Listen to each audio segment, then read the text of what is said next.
Welcome to the SubSummit podcast. Real conversations with the operators scaling subscription, membership, and recurring revenue in today's commerce landscape.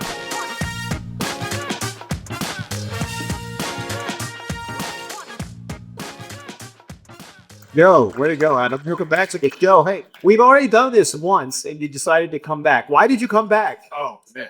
You're a blast. You're a blast. You guys needed more of the audience. We need more of everybody. One job that I know I couldn't do is Chief Marketing Officer for any company, and you've been at Direct Med. You scaled a successful business, you exited a successful business, and then what happened? You got cushy and you went back into the management role. How does that feel?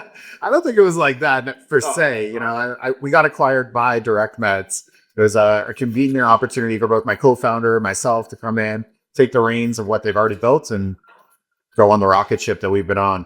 All right. So you said before we got started, you can ask me anything, talk about anything that you want, get as unhinged as you possibly want to, and that's totally fine. And I know you're going to do the same. So tell me, where are most people just fucking up when it comes to marketing in their companies?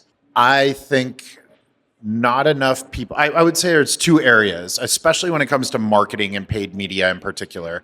I think there's two areas that everybody's fucking up. One is they're not dissecting and understanding they're losing ads enough.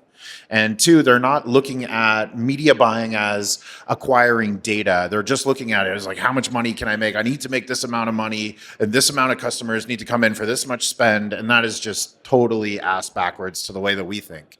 We think about media buying as buying data, and a byproduct is better and better customers. Well, you mentioned something. You said you have more at-bats. It's more important to have the at-bats and the strikeouts than it is to actually have this. You learn more from the at-bats and strikeouts than you do from the success. I'm a firm believer in like this Kaizen model of growing and scaling a business. And it's really, really simple if you dumb it down. If you dumb it down, it comes down to like, how do I get 1% better every day? And if you do that, the way that that compounds over a 30-day, 60-day, or a quarter, or a year is like you're a whole new business by the end of that. Well, what did it look like in practice for you when you had your own agency as opposed to when you went to work for Direct Meds? Oh man, massive difference. Because like at an agency, when you have clients, they expect perfect, well thought out, well executed, well documented campaigns. When I came in the front door of Direct Meds, they're like, Adam, go build some shit. We'll fail along the way, and when we fail, we'll fix it. It's like there's that common analogy of like drive the plane off a cliff and you'll build the engine on the way down. This is like, we don't have wheels, a plane, a wing. It's like jump, and we'll figure it out. Yeah, but how do you deal with when you don't have a runway like that? You don't have, filled pockets, and you're like, every time I fuck up, I'm fucking up to the point of I might be out of business tomorrow. So how do you deal with that? That's a luxury that we have by having so many at-bats, by having so many ads in play, by being on so many different platforms. And transparently, like, we struck gold with like this healthcare space. Picking an enemy of like the big pharmas or the broken healthcare systems of the world is like a really easy thing that a lot of people can get behind. And even if you have minor fuck ups and broken things along the way, as long as you identify them and fix them quick enough, they become all opportunities for growth. One of the things you talked about, though, and it's something that you really would need to get huge management buy-in. You need to get buy-in from legal, from every single department. I know you don't, but when you're talking to the normal organizations that are out there, they can't run an ad on Hinged, or they have something on Hinged that show the example that you shared with me earlier. I'll start off by first saying, like, when they brought me on, when they knew who I was very clear. I don't hide behind anything. Like, this is who I am all the time. And, when I was running the personalized vitamin brand, the one that got acquired, really interestingly, like, one of our best performing ad campaigns of all time for a personalized vitamin brand was on Grindr. We ran "Put Something Healthy in Your Mouth" for once, and it like blew up. So like, they knew what they were getting themselves into. Like, and now, although we've achieved a certain scale and a certain growth of our business, that we're starting to batten down the hatches on compliance and legal, but I still have ads to this day for GLP-1 products, which I think are amazing and change lives of people. But in order to stop the scroll in such a sea of places, like, you have to stand out. And the way that we do it is by really catchy headlines or engaging images and all sorts of different creative. But I've been known to run ads for GLP-1s that read from mommy to MILF. So giddy up. Okay. All right. So how do you get past your management team? How do you get past the founders when it comes to stuff like that? Or do they just see you and they're like, here comes Adam, and they run in another direction? They like, one of the things you said when I was telling you, hey, do we want to ask the organizers of the conference, hey, do we want to talk about being unhinged? You're like, no, fucking no. I would rather beg forgiveness than ask permission. Correct. Is that how you handle your marketing? Well, again, because I was brought in as a performance marketer, the numbers that I'm held accountable to are straight up numbers. So, I'm not a per se brand marketer as a chief marketing officer. We did a branding exercise at Direct Meds and they left out the chief marketing officer. Like, I am not the guy. So on a scale of like 1 to 10, 1 being everything by the brand and 10 being, it's everything for performance. Like I am 8.5, 9. Like I am in that range. And, I think the way that you get leniency as a chief marketing officer in a performance marketing role is like, hey, here are my numbers. And they look at them and they're like, oh shit, let's fucking go. Right. Well, there's got to be a fine line between what is performing and what is trustworthy and what is acceptable to our market.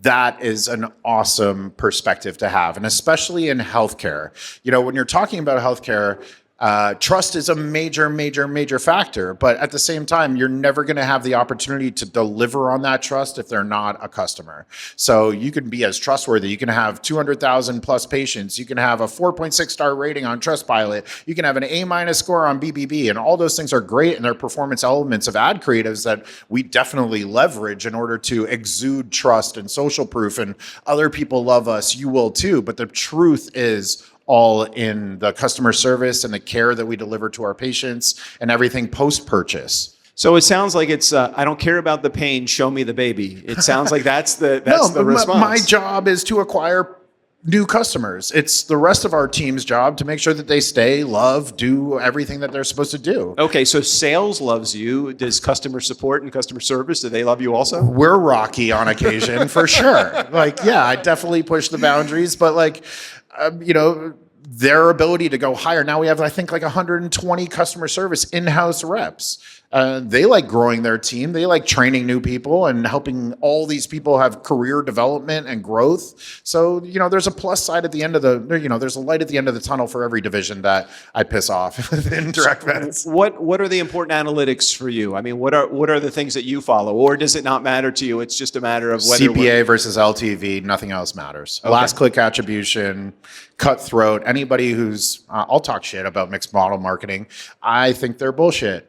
I'm a last click attribution marketer, performance marketer. It either performs or it doesn't. If it doesn't, we take it out back and shoot it in the head by the barn. I'm really curious. Does anybody take, you got some folks that are up here that are like thinking that's unhinged. That's unhinged. Are you guys okay with that? There's a couple that are saying, not. yeah, I'm okay with that. Is somebody like, no fucking way. I'm not following that. There's no way that this guy is ever, if he loses the job at Direct Meds, there's no way he's ever coming into my organization. Anybody thinking that at all? Yeah, probably. That's okay. I mean, I'm unemployable. No, I get it. I think you go back to owning your own agency again. Of course. Yeah. So tell me what's important. What do we want to be able to share with an audience that's going to be listening to this in perpetuity after this podcast episode airs, and for the 100 or so people that are here live with us right now? I think that I know I'm cut from a different cloth. I know I have different beliefs that are out there in the market. I'm always willing to learn. I'm always willing to test. But, there are certain things that just, due to the pure, and you mentioned it earlier, like the at-bats. And I think that that's like a really underappreciated competitive advantage that businesses at scale, or for us, like transparently, we're launching 4,000 new ads per month. Wow. So the amount of at-bats that we get are more than some people have in a whole year. So I don't know. I feel like you learn more from your losers than you do your winners. I was going to say, is there anybody that this wouldn't work for? I mean, you're in medical, so it would seem like that would not work in that world. Would it work in the funeral business? Would it work is there any business that it wouldn't work in? I think the tried and true tactics of true performance marketing do work in any business. It's really, you just have to have the full suite mindset. Like, again, for me, media buying isn't just about ads, although we do a shit ton of them. It's also about the full funnel approach. Like, so many brands are like, oh, I couldn't make paid media work. And then I look at their funnel, I look at their landing page. I'm like, look at this fucking landing page. Like, what are you talking about? No shit, your ads aren't going to work. So like, for us, it's really thinking about the full funnel, the full customer journey approach until the point of metric that you're really optimizing, you're targeting, you're creating all the split tests towards. So as long as you're really clear on what you're measuring, how you're going to measure it, I think you can find performance and improvements and scalability in any business. From a marketing perspective, is anything off limits? Because marketing needs to be creative. So it seems like you're pushing the bounds of what creative can be. But is there anything that you would find, I can't really do that, that's off limits? Yeah, like I think in any industry, there are certain compliance or legal frameworks that, you shouldn't really cross. I like to push the boundary. Like, what's really funny about that, and I've said this before on another stage, but like the mommy to MILF angle for GLP-1, it actually came from like a real place of testing compliance boundaries. And as you're a pharmaceutical advertiser, and I imagine in a lot of other health and wellness businesses, you're not allowed to use before and after imagery. That's the terminology Meta uses. However, I read that and I said, oh, imagery only? Okay, well, let's try text. So then it was like, I did some testing and I found out I got a couple ads rejected. Okay, I'm understanding the boundaries. What I learned is that as long as you're not insulting the before, you can say whatever on the after. So mommy is not an insult. I have a wife, I have a kid. Like, I love mommies, right? Mommies is great. Just MILFs is arguably better. So like, so from mommy to MILF was actually like a pushing of the boundary of a compliance guideline. And then, the true Mad Men moment of that ad, which I'm like really super proud of, is like, how do we tell the story of a mommy to MILF in one image? And the one that we landed on after a couple iterations of testing, not more than you'd think, but like after a couple iterations, was my wife stepping out of a minivan from the back seat wearing a sexy red dress and a red strappy high heel. And it's like a sexy mom stepping out of a minivan. Oh, I was smashing static ad. And like, I think also, just generally speaking, static ads are super underutilized and underappreciated for testing, hypothesis testing, angle finding, all of the above in performance marketing these days. A lot of people just jump straight to video or UGC, and I think that that's a bad move. From the minivan, did you notice she was stepping right into my house? Did you notice that? Oh, buddy, that's my wife you're talking about. No, you said nothing's off limits, so I figured I would. Nothing's off limits, Doug. Bring it on. Is there any revenue size that this works for better than others? Any organization that small, large, medium, all sizes? Yeah, I think you can look at it as a couple different ways, right? You can look at it as a cost savings on your creative production costs by going super, super wide with super, super cheap static, and then figuring out which of those rise to the next tier. Like, I like to think about creative all on a ladder. So the bottom ladder is like a static, and typically AI static, and then it moves up slightly. We like to animate a static, so it gets into a video ad unit. So that's a GIF. And then the next one's like a video full AI, and maybe video AI UGC, and then real UGC, and then high production, and then as high as you can go. Imagine TV commercial, linear TV, CTV, all the other amazing places would be like off of proven concepts that climbed the ladder. So if I think about that and I think about a smaller budget or a smaller opportunity, it's like, man, test super wide, test all those angles, play the why behind the why game like so many times. You want to play? You want to play? Okay. I'm not sure I'm going to pass, but I'll play. Let's play with like that water bottle. Okay. Okay, the why behind the why game. This is applicable to any single business out there. I highly, highly, highly recommend you play this. What I want you to do is I want you to answer as concisely as possible. If you give me a full sentence, you fucking lose. God, I hate this. A lot of pressure for a guy that talks for a living. It's fine. Why would you buy that water bottle? It's cool. Cool. Why is a cool water bottle important to you? Helps give me status. Oh, that was almost a full sentence. Sorry, I'll let status. it fly. Improve your status with a cool water bottle. Buy it here.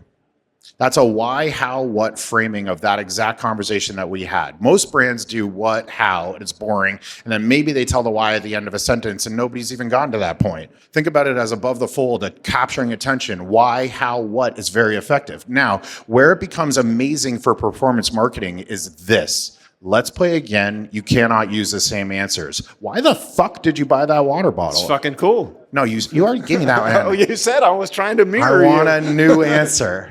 It's fucking awesome. Okay, it's awesome. Why is having an awesome water bottle important to you? People will like me. Okay, people will like you better because your water bottle is awesome. Buy it here. That's two completely different angles for the same fucking product. You test that 5 times over, you're going to know which angle motivates the people the most, and that's the one that you should lean into. You can know that on running a traffic campaign as opposed to an expensive conversion campaign. Drive $20 to each of those 5 concepts, let's say we just made up. You'll spend $100. You'll know which one's your most important. Run a traffic, switch out of traffic, move into conversion campaigns directly on that angle and scale to the moon. Any platforms work better than others for you? All platforms can work well for you? I'm heavy on testing. I love to test. I love to learn. I think Meta is the best for testing and learning. Once you have those learnings from those platforms, I think it's easier to think about the strategies that work on other platforms, but ultimately every platform's slightly different. I think it's very, very rare that you find one creative works on every single platform in the exact same format it's produced. So there's some adaptation that's required when navigating multi-platform, but Facebook's the best for testing anything, and you should probably test on Facebook. Where have you learned more, as an agency owner or as a CMO?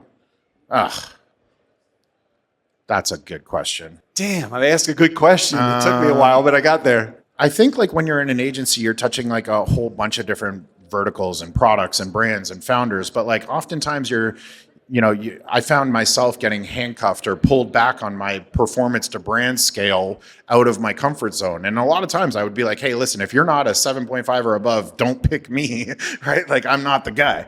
But still, even times I would be, curtailed back, and that never works in either the brands or the agency's favor. So from a CMO perspective, this is the most explosive band I've ever been a part of. This is the most learning opportunities on a day-to-day basis that I've ever been a part of. So I would say right now as a CMO. Where can you take more risk? As an agency owner or as a CMO? It depends, right? As an agency owner, you're using other people's money. As a CMO, you're using your own money, but I don't know, it depends on the scale of your operation, I suppose. Yeah. What do you want to tell them? If you had an opportunity to give each one of these folks advice out here about their organizations growing, scaling, exiting, any of that, how much time do I have in order to give that answer, right? I don't know. I think that there's a really interesting metric that not enough people think about on a regular basis as you're thinking about growing your company or scaling your teams or scaling any aspect. But like something that we internalize a lot is also just, revenue per head. And I think that's a really interesting metric. Like you can look at some amazing examples like the Googles and Metas of the world and Amazons of the world. But like as you're scaling in the ranks of performance media and performance marketing, I think a lot of people end up having too high of a revenue per head in the early stages and probably too low of a revenue per head in like the late stages when there's those really big crevasses of growth. So I would say keep an eye on that one. How aggressive can you be at pushing the envelope? Is there any medium ground that are there any vanilla ads that you have, or is everything that you do always pushing the envelope? Since the moment you walked on stage to say, what are we going to talk about today? How are we going to get there? I showed you the questions and you said, fuck these questions, ask me other questions. I was concerned that I was going to be too vanilla in sharing. So I'm like, okay, well, if you want to turn up the gain a little bit, how vanilla can you be, or do you ever need to be vanilla? Should you always be pushing the envelope? Oh, why, sir, I'm so thankful you asked. I don't know. It depends. It depends what you're trying to achieve and who you're going after. Like, so, again, when I think about ads, I think about pockets of customers and customers that we want to put the right message in front of at the right time. Talking to you and understanding your personality, Doug, although you can mirror what's going on here, like I think you would not respond to like see your dick again ad for an erectile dysfunction product. Like you would probably resonate more with like, hey, put that little pep back in your step. So like agreed. There's But I would laugh at the other one. I just don't know that it would attract me as a buyer. I don't know that it wouldn't, but you know what? Somehow I have all these porn ads coming up on Facebook, my feed now. I have no idea why, but they wasn't me.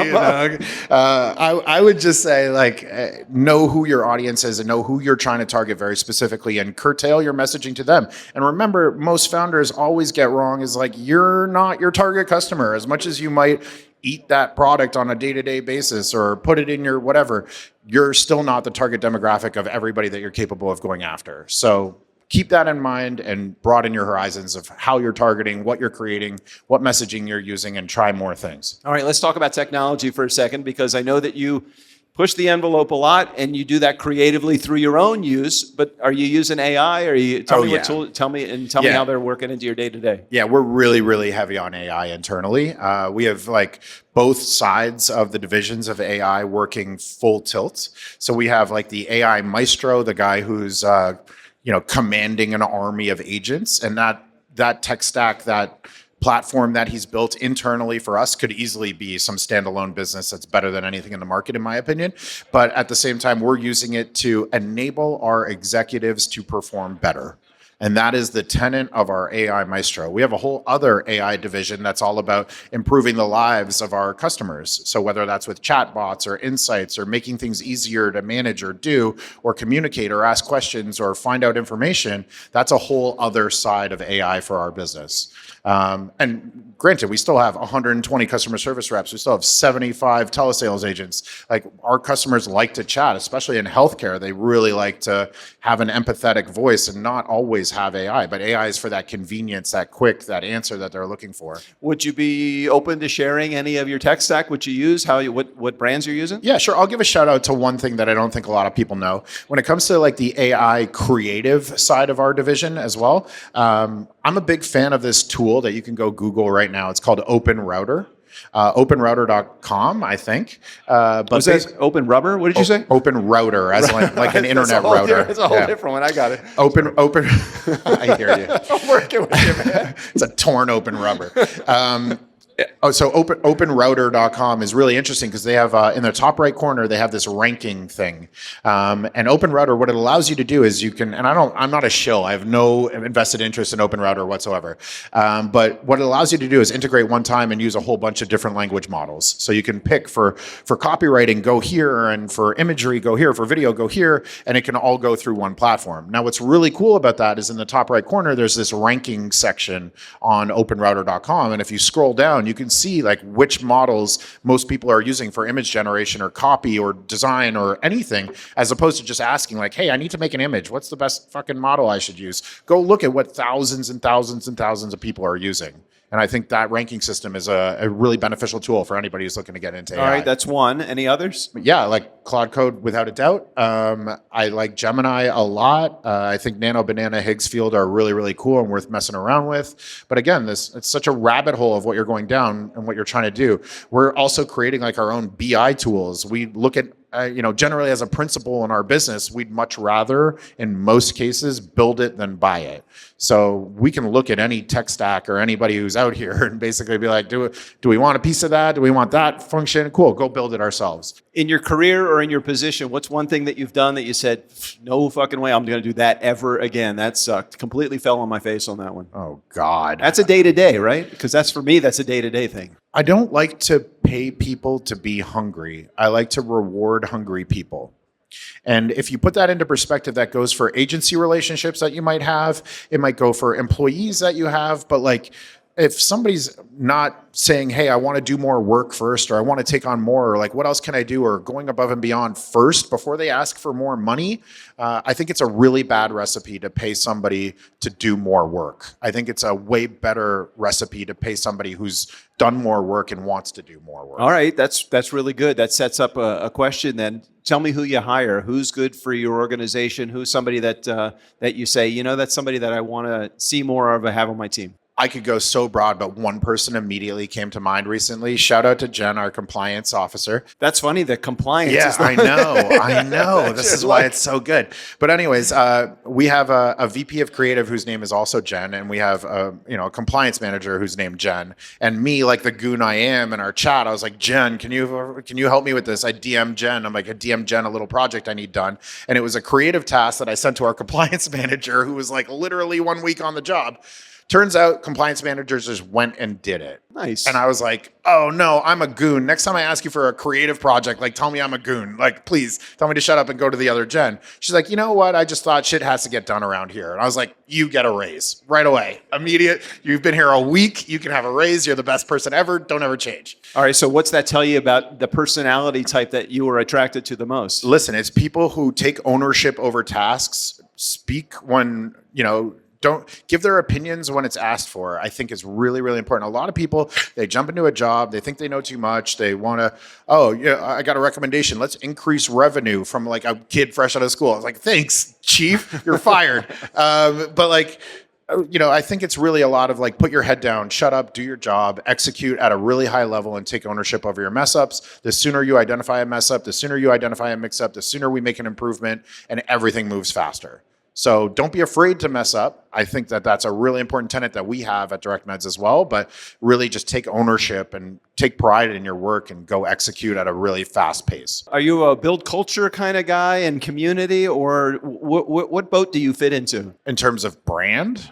Oh, you God. pick a brand or management style, leadership style, anything. My management style is very much cool. When can you get this done? They give me a deadline. If I think that's reasonable, deadline set. Are people afraid of you at your company? No. No. You're very approachable. I'm a teddy bear. I would be intimidated a little bit. I would feel like there's If you're a third-party provider, you should be intimidated. But like if you're internal and you're on my core team, like you see how I work all day and my expectations and everybody knows and everybody's cranking. Like I would say we've built a team of absolute killers.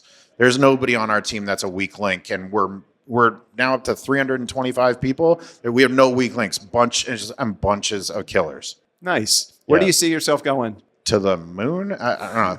A lot of our management team wants to get an airplane and a private jet for the company called GLP Air Force One. But I gotta work on the revenue targets. That's all on my head for that one. All right. So outside of the organization, where do you see yourself? Not even outside. I think like there's so much room for expansion. I think that this healthcare space in general is so ripe for the picking of betterment. I'm so excited for the lives of patients that we change on a regular basis and how much we're improving and making the healthcare space really step up their game and creating a really competitive element to what they've currently been accustomed to doing. So I'm just excited about generally like the mission that we're on. A lot of our personality is rebellion, caregiver, magician. And I think the magician is like, how the hell did we get this so cheap and how do we make this so easy? Great, cool. But like caregiver is like something that the healthcare system's missing. Like there's no care. You have a 5-minute meeting with a doctor, they're in and out and don't even follow up with you.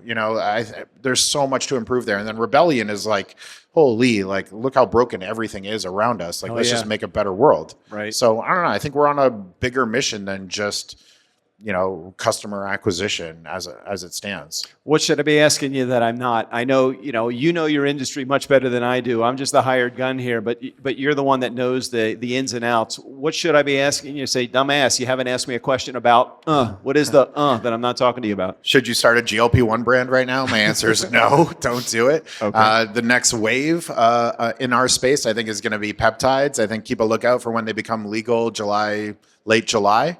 I think peptides are going to explode. I think that there's a lot of validity in that product. If you've been hesitant because they're gray market or illegal, I would say just wait a little bit longer and you're going to have completely legal, safe, doctor-prescribed solutions for all of those in less than 2 months. Completely ignorant. What's a peptide? It's a drug that you can inject, typically in the form of an amino acid that attacks some form of naturally forming element in your body. So if I think of like NAD+, NAD+ is like this amazing longevity, anti-aging medication amino acid that as you age, you produce less, but as you age, your body requires more. That's what creates the aging gap so that you start getting wrinkles, you start having less energy, you start needing afternoon naps, you start getting brain fog or less focus or forgetting things. That's because of a misbalance of NAD as you age. You can replace NAD in your body by a really simple injection that you could get started for $99 a month. It's like crazy. Why wouldn't you want to reverse aging for $99? I just don't understand. So those are in the realm of peptides that are life-changing, that are already out today. There's a certain number, but a much larger number coming down the pipe. Nice. Adam Pivko, I think that was our signal. They told us we got to wrap up. Shut up, Adam, get out of here. You guys are too fucking loud. Yeah. Adam, thanks for being here. Thanks for being on the show. And thank you for our audience for listening in to the conversation. Thanks. Thanks for having me, Doug.